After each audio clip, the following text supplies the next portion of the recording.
KCAA.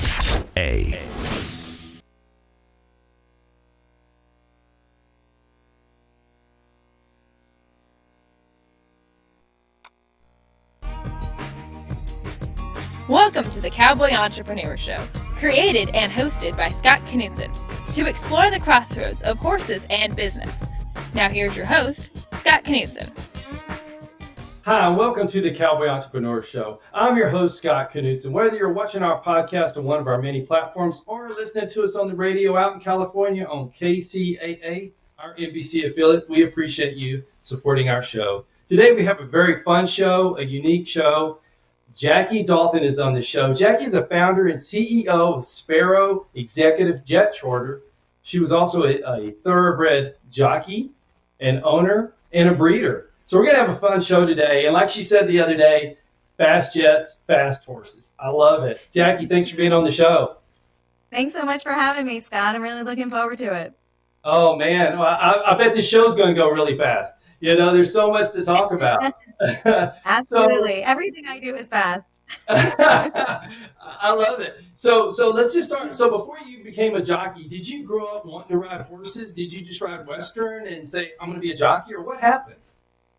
No, but I think it's funny because people always default and say, I remember Jackie growing up. She always said she wanted to be a jockey, which was not true at all. I mean, just like any little girl, I loved horses. I love animals in general. But, I started riding Western show horses when I was about 10 years old. My dad is a cowboy, or was a cowboy. He passed away about a decade ago. But, Wow. he was a cowboy, loved horses, and introduced me to it. And it was fun, but definitely different than the thoroughbred racing world that I wound up in. Wow, that's so cool. I didn't know. So your dad was a cowboy and you grew up the Western way. What triggered you to go from the Western saddle, the cowboy lap, to flat tack, which is a flatter saddle that jockeys use? It's so funny you're saying that. My father used to make so much fun of the English saddles. We'd go to the show and he would always say, it just looks like a pimple on a horse's back when he'd see those English saddles. Yeah, absolutely. So, it was a couple years in between from when I rode Western to when I wound up on the backside of a racetrack. And really, as I told you earlier before the show, I was short. I was looking for an opportunity. I was a high school dropout and there was a racetrack nearby, and I thought short was enough to get me in the saddle. And I'd been on a horse before, didn't really know the difference between a quarter horse and a thoroughbred per se. So I just showed up in white cowboy boots at the back of a racetrack and said, I want to be a jock, and started from there. Oh my goodness. That's just really, that's so cool that you did that. It takes a lot of fortitude, So what was it like? So first, how many women are jockeys in horse racing? What's the percentage, do you think? You know what? I have to get that statistic. I think maybe the Jockey Guild would probably be able to fill us in on what percentage of the jockey colony are female. It's not much bigger than it was back then, maybe a little bit, but it's still very male dominated. That's so cool that, you had the fortitude just to say, hey, I'm going to do it, and you did it. So what was that like? So when you showed up at the back of the track, at the racetrack, did you just go up to someone and say, I want to be a jockey? Yeah, I didn't know any better. I didn't realize everybody on the backside of a racetrack wants to be a jockey for the most part. Yeah. But I, just like anything, I hit the barns one by one and introduced myself, and, showed up thinking that being short, like I said, was enough to give me an opportunity. But it was one trainer, his name was John Forbes, and his assistant, Patrick McBurney. And when I said I wanted to be a jockey, John Forbes looked at me and he said, oh, no, not again. And so when he said that, I was like, oh, he's done it before. This guy can make me a jockey. So I went and sat on his bench for about 2 hours. The end of the morning, they were wrapping up, and I just started rolling bandages and participating and having conversation. And, the horses were all put away and fed, and Pat McBurney walked out, and I was still sitting there, which, to be honest, I had some blisters on my feet. The cowboy boots were one size too big. They weren't mine. And he said, all right, come back tomorrow. So I showed up the next morning, 5:30, bright and early, and rolled bandages and wiped down foot boxes and, just hung around the barn. But it took a while before they actually put me on the back of a horse. Oh my goodness. So what did your cowboy dad think or your family think when you're at the barn and you're looking at racehorses? I think I was 17, 16 or 17 years old, so I wasn't really communicating much with my parents about anything I was doing at that point, right? Once you show up on the backside of the racetrack, you're pretty independent. Yeah, you're there. Um, Yeah. yeah, and even if I was saying anything about it, I don't know if they were really paying that much attention as to whether or not I was going to make it happen, but I Oh my, did.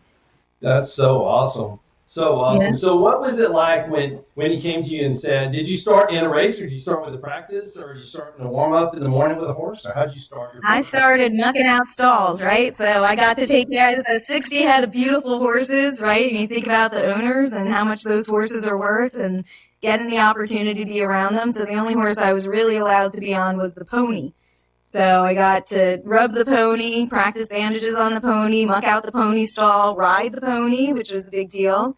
And then from there, every once in a while, once I had a couple of months under my belt, they would take me out on a couple fillies, little fillies, nervous fillies that I was about 92, 95 pounds. So I was nice and light. So the height started to come in handy once they saw I had the nerve and I could definitely handle a horse. I did some pole bending and barrel racing. So definitely had nerves of steel. And I'd go out with the pony alongside of me and I'd be in the saddle on a racehorse in what's actually called an exercise saddle, not quite an English saddle. And we just go out and go around the oval, and that was my first experience on the actual track. And then the first time I got to go out on the track by myself was on a pony, and you'll Oh, love this. They let yeah. me loose.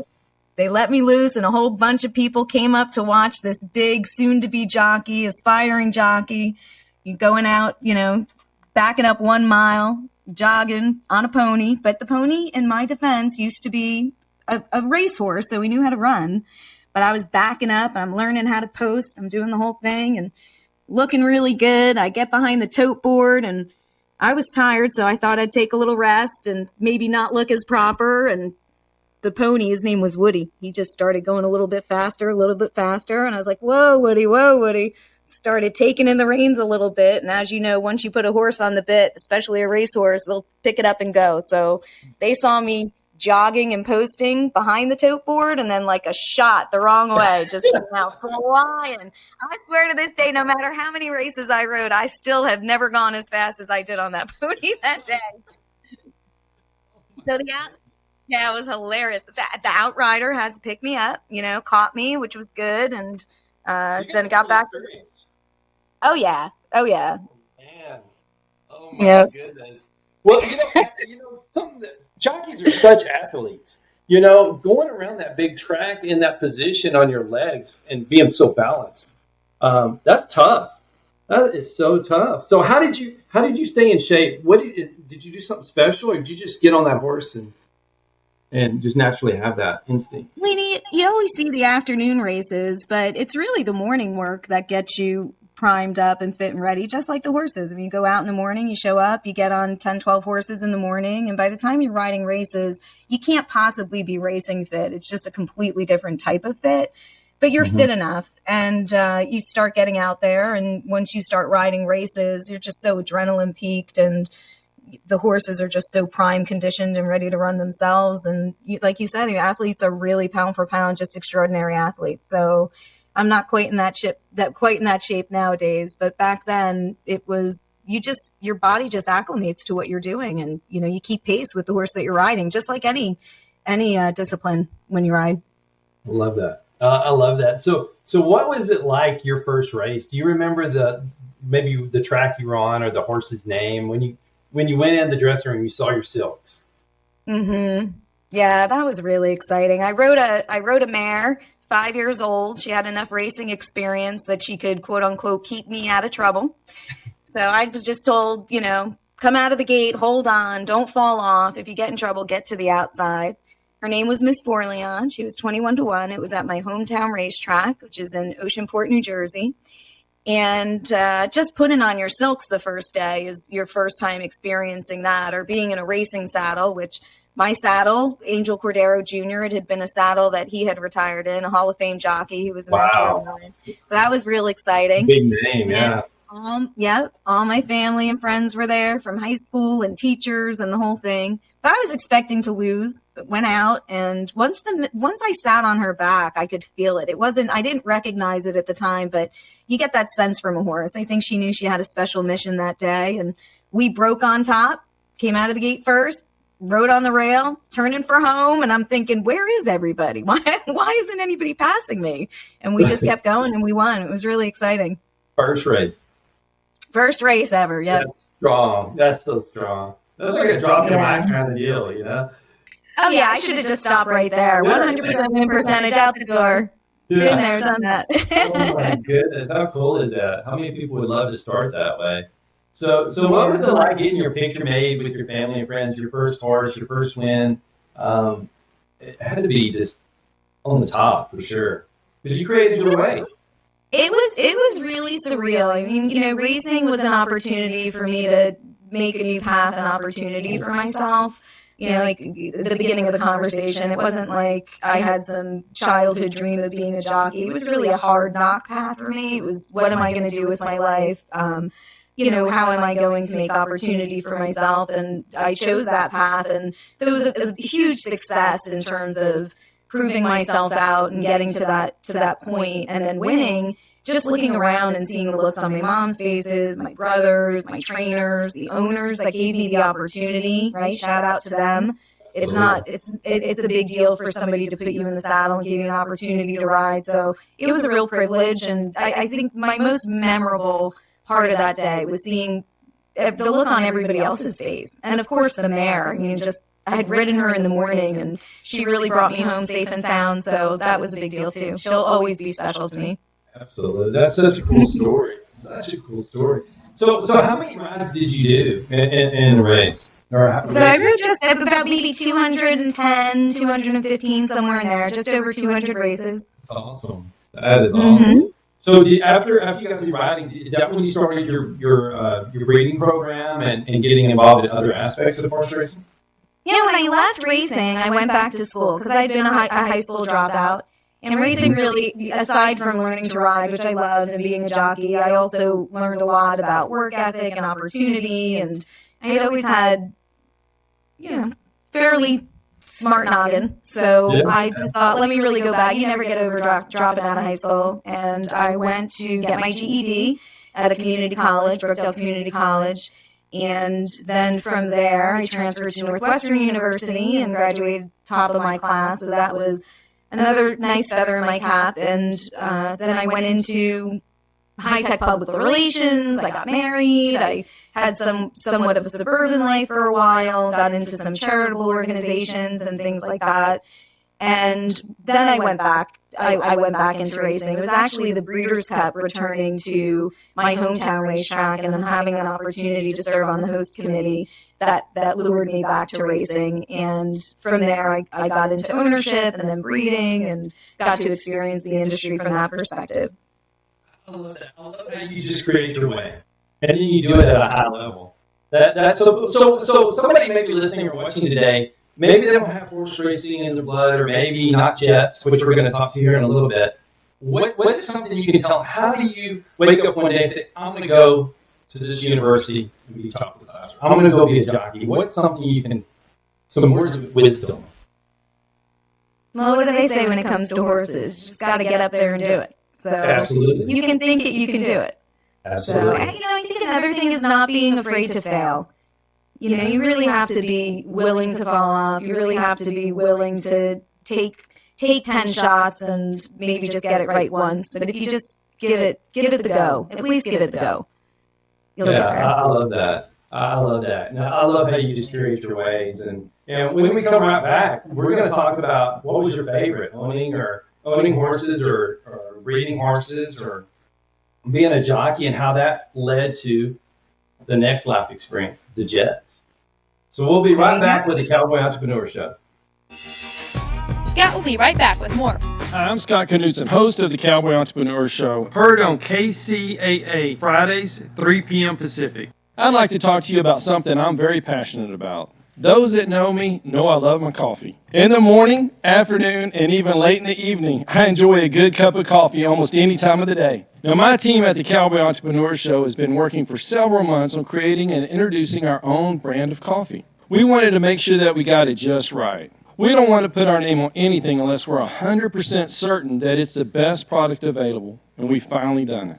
We have created a wonderful line of coffees, 13 fantastic flavors offered in whole bean, ground, and K-cups, any way you like to brew your coffee. Now, each of our coffees carries our brand, the very same brand that we put on our horses, our trailers, and our chaps. So you know that this is a quality product. And we only use 100% Arabica beans, the very best beans available. Just listen to some of these wonderful blends and flavors. Jamaican Me Crazy, Honduran San Marcos, Chocolate Cherry Amaretto, Breakfast Blend, and my very favorite, Haley's Blend.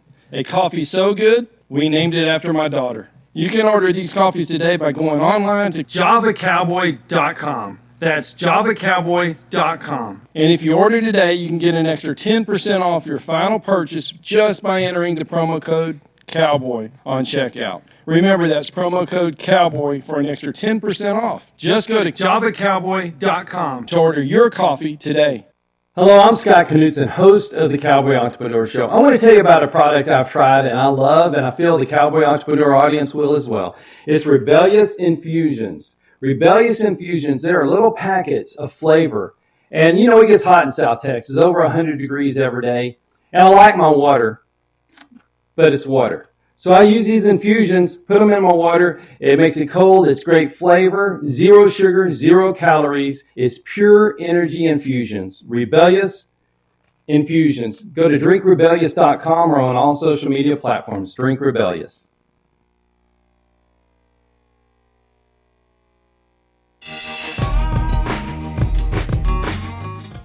Hello and welcome back to the Cowboy Entrepreneur Show. Our guest is Jackie Dalton, founder and CEO of Sparrow Executive Jet Charter and former thoroughbred race jockey. So Jackie, we were just talking about, being a jockey or being a breeder, being an owner. What was your favorite aspect of the thoroughbred industry? Definitely the breeding side. When you're bringing new life into the world and you get to see these horses actually get out onto the racetrack and race and run, and that was definitely my favorite part. That's awesome. So is there a story, or is there a certain, a horse that you raised or that you were a part of that you experienced that transition? Yes, absolutely. My first filly in the racing world was a Jersey bred named Jumpin' Jacqueline, which was fateful because we didn't name her. Wow. Isn't that funny? And she was a real runner. She had a great heart. She won some nice races for us right here in Jersey, and I'm a Jersey girl. This is my hometown turf, so that was really exciting. And she had a bit of a mishap and wound up having an ankle, and I retired her rather than drop her down low and run her for a claiming tag and lose her. I thought, I'm just going to breed her. And I had no background in breeding. Nothing about her bloodline necessarily made her qualified to be a horse that somebody would look at and breed, but I just felt like she had earned her way, and so I wound up breeding her, and she just crossed her $1 million progeny in earnings mark. Congratulations. A year or two ago. So she produced some runners, nothing flashy, no big name horses, but definitely runners with big hearts just like her. So she holds a very special place in my heart. Isn't that great? I love the names of horse racing. So with your horse, how did you come up with names? Or what's a funny story? Because they're so unique to the owner or to the ranch. Well, I think the best name we came up with, I have twin sons, and at the time I think they were 7 years old, and it was my third or fourth foal. And my son Michael, he's a real spitfire, and the name of the sire we bred her to was Bustin' Stones, a New York stallion. And my son Michael, we would just teach him how to play blackjack, but I know that sounds horrible, but it's totally innocent. And he would just always bust the bank out. He just, how some people just have that kind of luck? He just had that kind of luck, and he was always busting the bank out. So we named that colt after him. We named him Bustin' the Bank. So that's one of my favorites. favorite naming history. But you're right. That's naming horses is fun. Yeah, absolutely. That's such a cool. The backstory to horse names are so fun. I love that. I love that. I had another Bustin' Stones horse, actually. I got to tell you this one, too. Yeah, She was my please. first statesman in Philly. She was also by Bustin' Stones, and we named her Filibustin. I love it. Isn't it fun when you hear the announcer or the crowd calling your horse's name and you know where that came from? There is nothing like it. Yeah, that's Nothing like winning a race. Yeah. so awesome. So being a jockey or owning horses, did you travel a lot within the industry, or did you stay in the Jersey area? Yeah, it's a gypsy lifestyle. Back then, there were more racetracks here in Jersey. You had, I think, 4 at the time.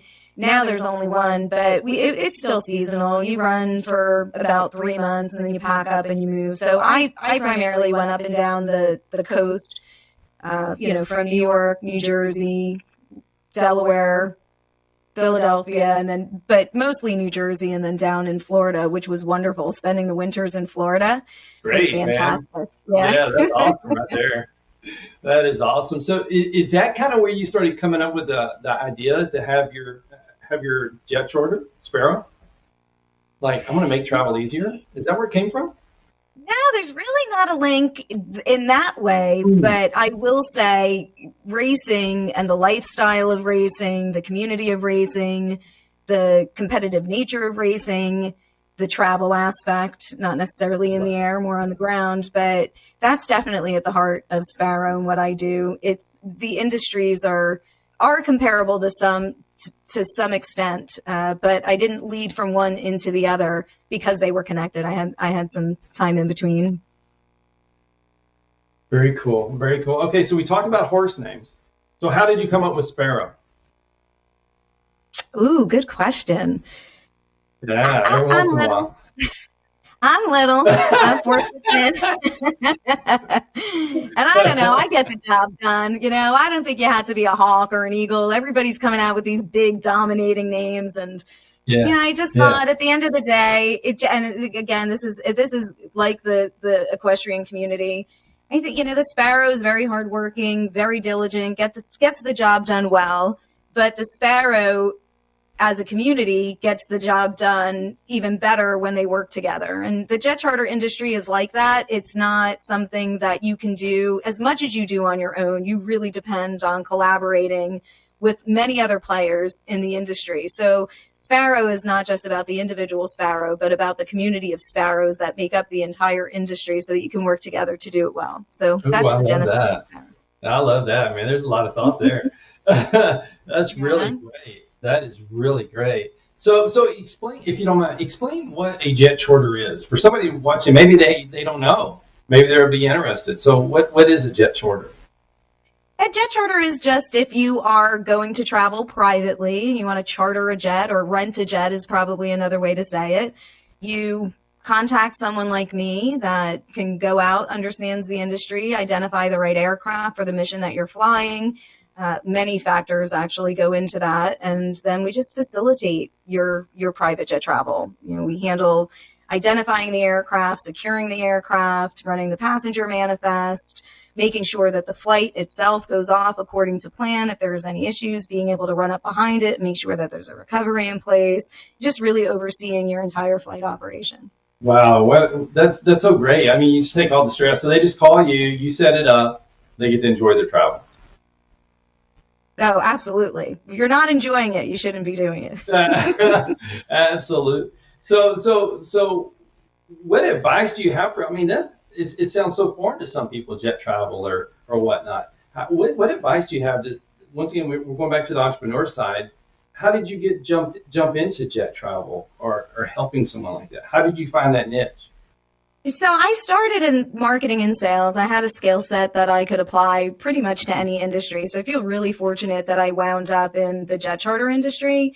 And I started about 12 years ago. It's quite a different, nothing about the basics of the industry and how it operates have changed, but the way it gets pushed out to the consumer has a much broader consumer base right now.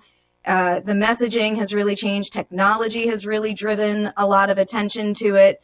But it's not for everybody. It's not as accessible as people think that it is. And, I'll go out to dinner for pizza with my friends on a Friday night and somebody will say, hey, can we charter a jet to go to California? No, we cannot. One of the things that we really focus on is making sure that we message correctly and resonate with the proper clientele that we're servicing, and don't dilute what the product is. It's, one of the things in a lot of industries, they talk about Uber for private jets, Uber for whatever it might be. And it's really, to some extent, it's a little condescending. I mean, these pilots are very highly skilled, very well educated, very hardworking. It's a highly regulated industry, and it requires a lot of attention, especially with what we have going on right now with supply chain issues and parts and services. It requires a very focused attention to detail. So that's what we make sure that we do for our clients. I love that. So what are your clients? Are they families, or are they more the business people, or is it people just trying to go to a horse race? I love the ones going to a horse race. I do too. Special place. Yeah, I always say that a charter company, you can tell a lot about a charter company based on the type of clientele that they service. And I'm really proud to say that our clients are just really impressive, hardworking, self-made people that create jobs and opportunity. And, we've seen everything from, traveling across the country or internationally and doing business flights, business trips, and development projects, to that time that they do get to fly with their family, which is real high quality time that I always say it's very sacred time in the cabin that you get to spend. It's, to have that time with your children when you work so hard or you're really not as accessible as you might want to be, and you get to do a trip, and that time that you're in the air is time that you really get to connect. So that's very meaningful, very family oriented. We have a lot of, I find that we resonate most with very family focused clients. Wow, I just heard in your voice, and in my mind, I'm thinking, man, that would be so great to take the family, and I can see where that would be a special time for sure. Well, it's part of the trip, It's part of the vacation, or part of wherever you're doing. It becomes a memory for sure. For sure. Oh, absolutely. The minute you get to the jet, you pull right up, you get right on. It's very special, and you get to see, the jet. And no matter how much you fly private, it's very impressive when you pull up, you see the aircraft, and you get to appreciate the different equipment and see what you're flying. You meet the pilots, and, to see, a father or mother take a seat and a child just jump in their lap and, have that special time. It's adorable. That's really cool. That's really cool. So when you booked your first jet charter, what was that? I mean, what was better, your first ride on the track, or was that? Because both of them are such extremes. Oh, no, now you can't get me comparing horses to jets. Okay, thank goodness. I love them both. I love them both. But I would prefer to be on a horse any day of the week. Absolutely. So. Okay, that was a good one. I was hoping for that answer. Oh my gosh. So when did you start Sparrow? I started Sparrow right before COVID hit, right as COVID hit. Wow, really? Yeah.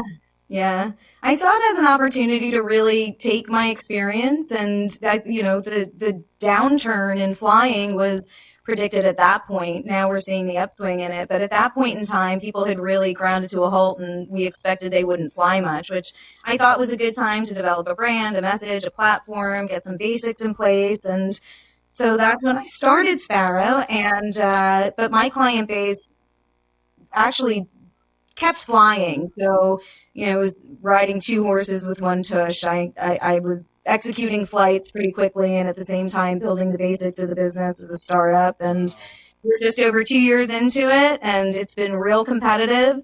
But we are holding our own for sure. And I think our message and dedication is really resonating. And cutting through some of the clutter that's out there. So we're real proud of ourselves. So Jackie, I love that saying, 2 seats, 1 saddle. I think it's so clever. And being an entrepreneur, that's what it's like. Sometimes there's 4 and 5 seats in 1 saddle. So how do you manage that? And when do you know to bring somebody in to help you? That's a real challenge. I think any business owner can probably relate to, especially when you're doing something like this and you need to trust people's lives with other people participating in the trip. So letting go of some of that control is difficult, but you have to be able to lead people and make sure that you can teach well, lead well. And one thing I've learned for sure is that knowing your trade well is not the same as being a good entrepreneur and a good business owner. So those are my lessons. And as I'm learning, just making sure that I can teach what I know and instill that in people that I bring on, as long as they're working hard and dedicated and invested. Work ethic is key. Can't teach work ethic, but you can teach skills. Absolutely. Absolutely. Well, that work ethic came from cleaning stalls, every morning for years, No doubt. I always say the number one skill I know is how to muck out a stall. You're always mucking out a stall in business, for sure. Always, always. Well, guys, thanks so much for listening to Cowboy Entrepreneur Show. We'll be right back after this quick break. Thank you for listening to the Cowboy Entrepreneur Show. Scott will be right back with more. For more information on Scott Knudsen, the Cowboy Entrepreneur, visit us online at cowboyentrepreneur.com.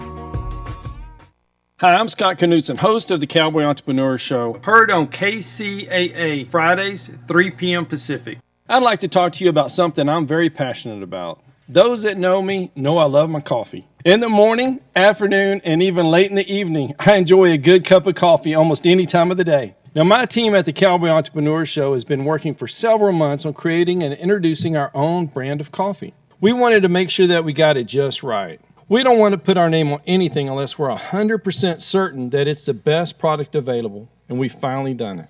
We have created a wonderful line of coffees, 13 fantastic flavors offered in whole bean, ground, and K-Cups, any way you like to brew your coffee. Now, each of our coffees carries our brand, the very same brand that we put on our horses, our trailers, and our chaps. So you know that this is a quality product. And we only use 100% Arabica beans, the very best beans available. Just listen to some of these wonderful blends and flavors. Jamaican Me Crazy, Honduran San Marcos, Chocolate Cherry Amaretto, Breakfast Blend, and my very favorite, Haley's Blend. A coffee so good, we named it after my daughter. You can order these coffees today by going online to javacowboy.com. That's javacowboy.com. And if you order today, you can get an extra 10% off your final purchase just by entering the promo code COWBOY on checkout. Remember, that's promo code COWBOY for an extra 10% off. Just go to javacowboy.com to order your coffee today. Hello, I'm Scott Knudsen, host of the Cowboy Entrepreneur Show. I want to tell you about a product I've tried and I love, and I feel the Cowboy Entrepreneur audience will as well. It's Rebellious Infusions. Rebellious Infusions, they're little packets of flavor. And it gets hot in South Texas, over 100 degrees every day. And I like my water, but it's water. So I use these infusions, put them in my water. It makes it cold. It's great flavor, 0 sugar, 0 calories. It's pure energy infusions. Rebellious Infusions. Go to drinkrebellious.com or on all social media platforms. Drink Rebellious.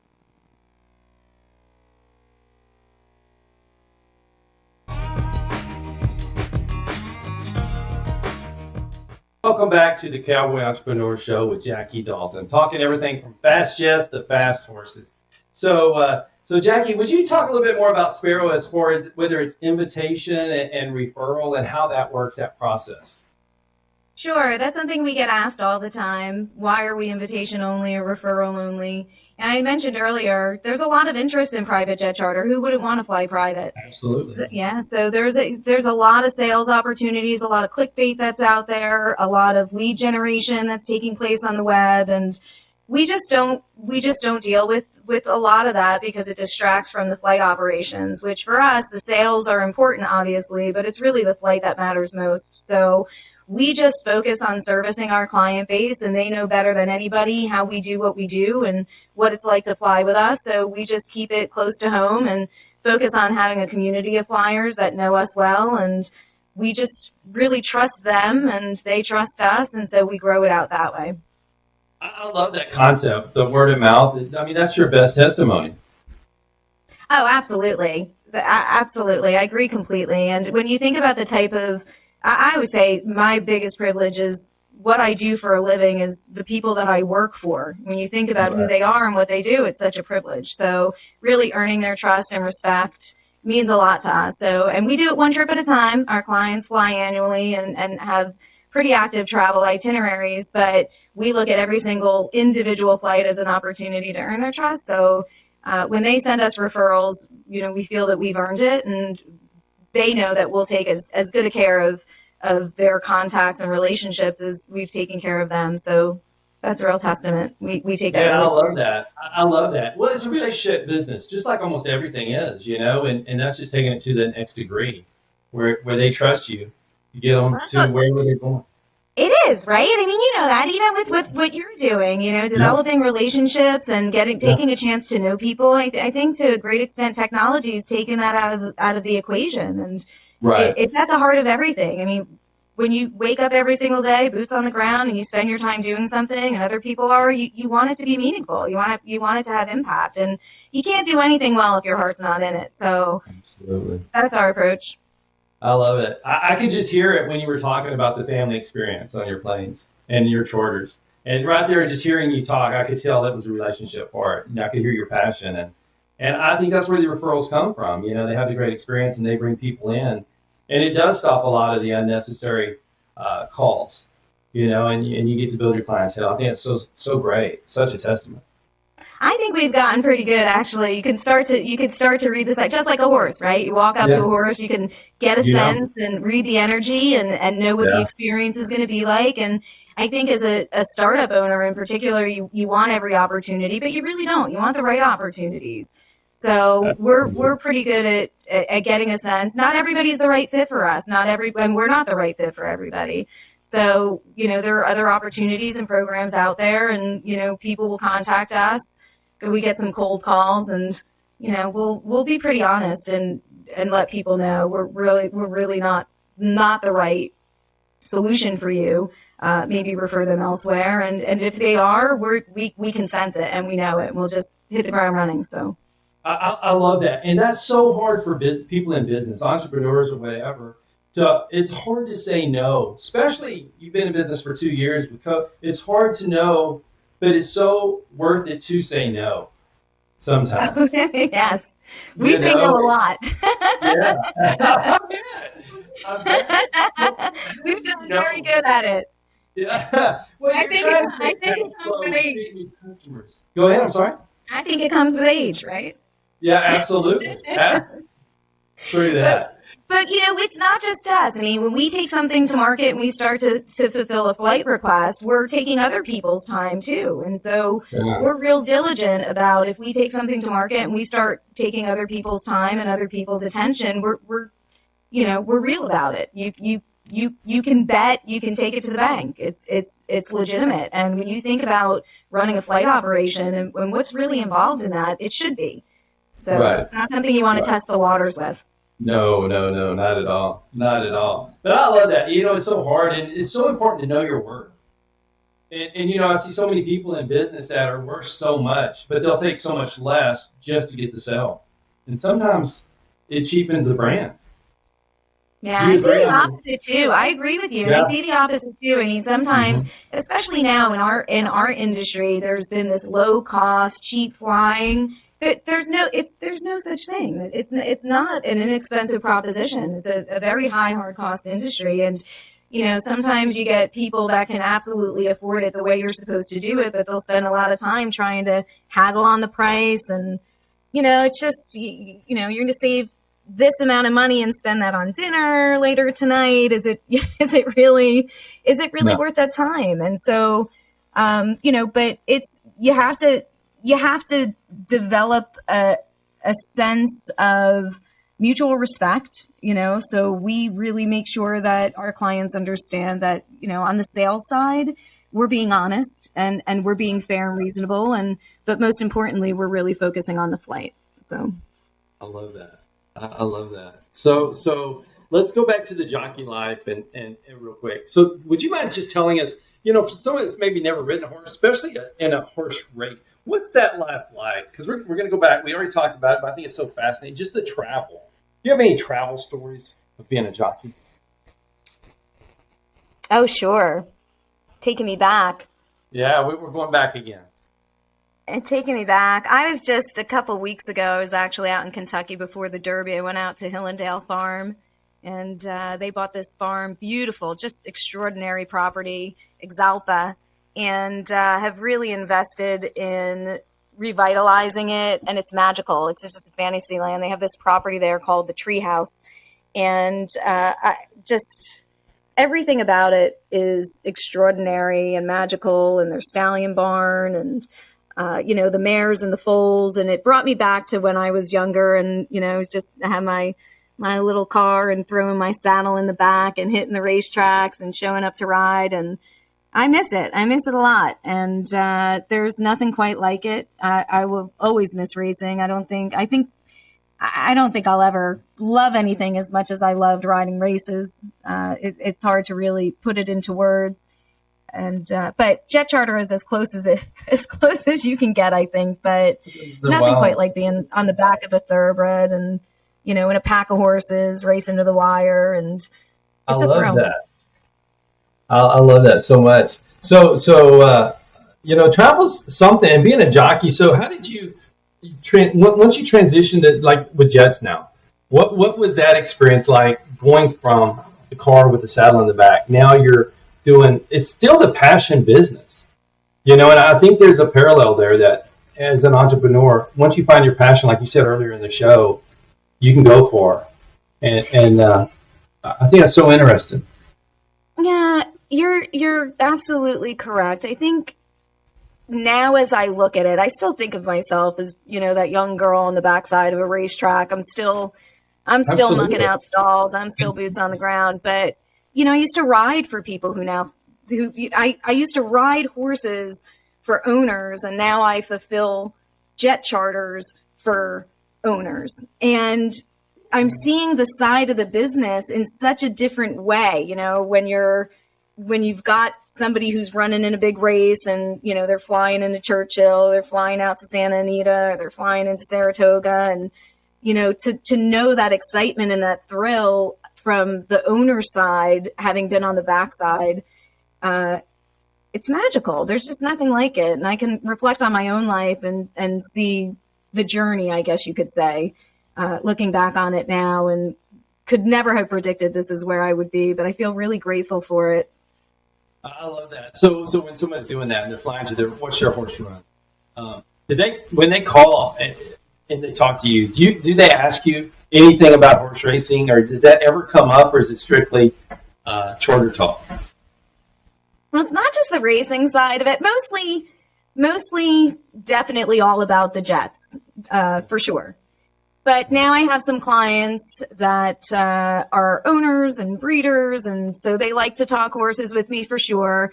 I have to be honest and say it's my clients that have young children that are riding and have connections with horses that I'm most drawn to at this point, because there's just something about, when these youngsters start having time around the barn, and you see that youth in them, and you just know they're on a good path. You just know they're going to have real character in them, and be able to take some hard knocks and keep going. And I also try to keep myself from getting too caught up in the horse racing side, because it's always pulling me back. I don't know. I might wind up a hot walker in 10 years. It's just, I love it that much. I love it. When I retire. Yeah. I don't see you ever retiring. So have you ever chartered anything like besides people? Have you ever, maybe a horse? Have you ever done something like that? No, but there are charter companies that fly horses. We stick to people. We've had some cats and dogs, and some pups that are real near and dear to our heart for sure. But we have not executed any horse flights. But there are a couple real good companies out there that do it, and it's very specialized, as you can imagine. And some of our clients have shipped their horses internationally and across the country, so we're familiar with it. But we do not fulfill it. We focus on people. Yeah, there you go. That's a good thing to focus on for sure. So yeah. So what's next for you? Is it growing the brand with Sparrow? What is it? So we're focused on that right now, managing growth, making sure that we scale correctly. We're not our model is not something you can do at mass. You really have to manage the growth, keep the relationship going. We feel somewhat of a responsibility to share our message and what we know about the industry and how important the connection is with the client and delivering a certain level of service. I think service across the board in most industries is something that we've just as humanities, we're just not appreciating as much. And so we think that's real important. And, also understanding how much depth there is in the workforce. I always say it takes about 15 people to get one charter flight up in the air. It's not a turnkey fulfillment. So to do it well and to do it right, you really have to honor the person fueling the jet, the person at the reception desk, the person who's loading the luggage, the pilots in the cabin, and the person who's booking the charter and answering the phones. It's 24/7. And so we like talking about our industry. We like really advocating for it. And aviation is just extraordinary. And we're leaders nationally. I mean, United States, we're the leaders in this industry, and we're real proud of it. And so we're looking towards really focusing on, becoming more of a educational resource at a bit of a larger scale. Not too much. We kind of like to keep it close to home, but that's our plan. I love that. I didn't know it took 15 people to help actually get the plane off the ground. It's such a big number. Such a big number. When you really think about what it is and what you're doing, it's intense. Yeah. It's intense. And so you see a lot of booking apps out there that you just go online and find a jet, and it's not like that. It takes a lot. And these, I always say too, pilots are away from their families, away from their homes, mostly for weekends or holidays or things that are real special. I can say for me, every holiday over the last 12 years has been more about my clients than anything else. And I love that. I wouldn't change it. I've watched births and funerals and graduations and engagements and weddings. I mean, it's just so fulfilling in so many different ways. But really honoring the workforce of this industry, I think is super important. Just as important it is as honoring, the clientele that we service. I love that. I love that. So what do you see for the future? Do you see more families doing that, like we talked about earlier? Because I see family travel. I see making the memories and trying to do that. Well, travel's on the rise in general. So one of the things that I'm really excited about with, everything that we've come out with and the international restrictions that had taken place, there's a lot to see in America. I mean, so many places to go and see and so much history. So we've had a lot of fun, launching some missions across the country and in different states and areas that maybe weren't as popular over the last 10 years. So that's been really exciting. The summer months we're back up and out to Europe, which is also fun, but America has been really beautiful for the last couple of years. I love that. I'm so clever you said that. I appreciate that because there is so much to see in America. It's kind of like, you pass the tourist spots wherever you live to go somewhere else. I love that. And you know what you'd love, Scott? I mean, these regional airports that you get to go in and out of, you think about that too when you're flying private, you're going into regionally based airports that really connect you to the community. It's not like going to a large international, you go into international airports as well, but when you land somewhere and you go to a regional airport and you get a real flavor from the minute you land, you get a flavor of that culture and that community. And, it's just beautiful. There's nothing better than people, right? Other than horses. I agree with you. I love that. I love the culture of when you're traveling. Same with when we're going to places with horses or whatever. I want to know what it's like in that area. That's part of the trip. It's part of the memory. It really is. Yeah, I love that. So what's your favorite regional airport? I am a big fan of Manassas Regional Airport in Northern Virginia. It's known as HEF. They just do it right, and I came up on that airfield, and it's just such a great community, and everybody has each other's backs, and, their development, their oversight, the way they run that airport is just fantastic. I think it's a real role model for other regional airports that are out there. So awesome. Well, Jackie, thank you so much for being on the Cowboy Entrepreneur Show. It's been so much fun. It's been a blast. We got to get you on a jet, Scott. We have to. That would be so much. We'll just take the cameras and take everybody with us. I'm all for it. I'll come down to Texas and ride. You come up my way, and we'll hop on a jet and have some fun. Deal. That'd be a deal. Oh, Thank such you a fun so show. much. Yeah, thank you very much for being on the show, and thank you for watching and listening to the Cowboy Entrepreneur Show. Have a great day, y'all.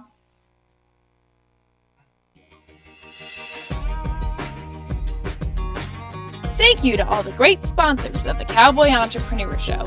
If you or your business is interested in being a sponsor of the Cowboy Entrepreneur Show, please call our office at 830-992-1786 or visit our website, cowboyentrepreneur.com.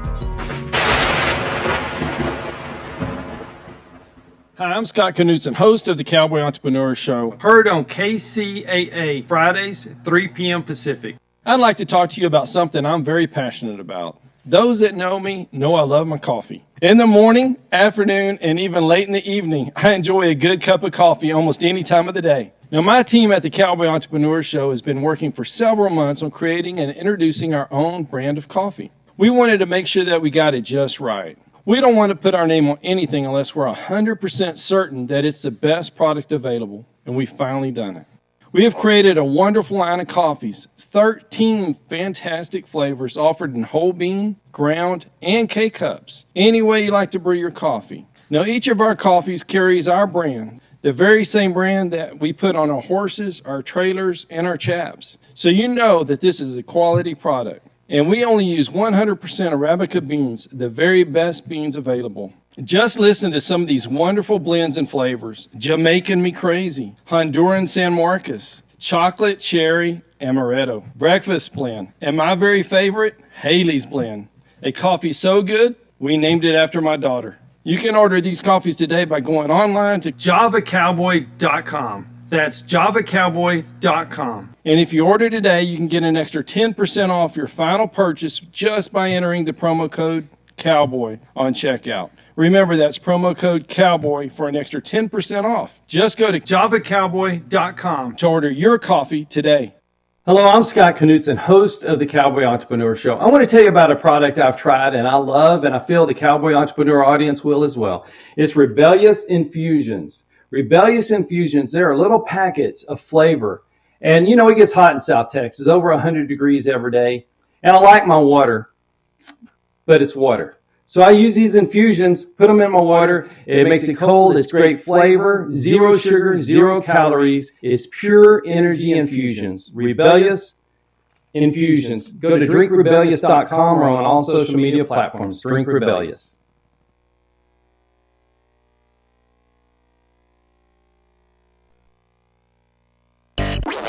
Now you can listen to KCAA Radio anytime on your smartphone device. Call 720-835-3099. 720-835-3099.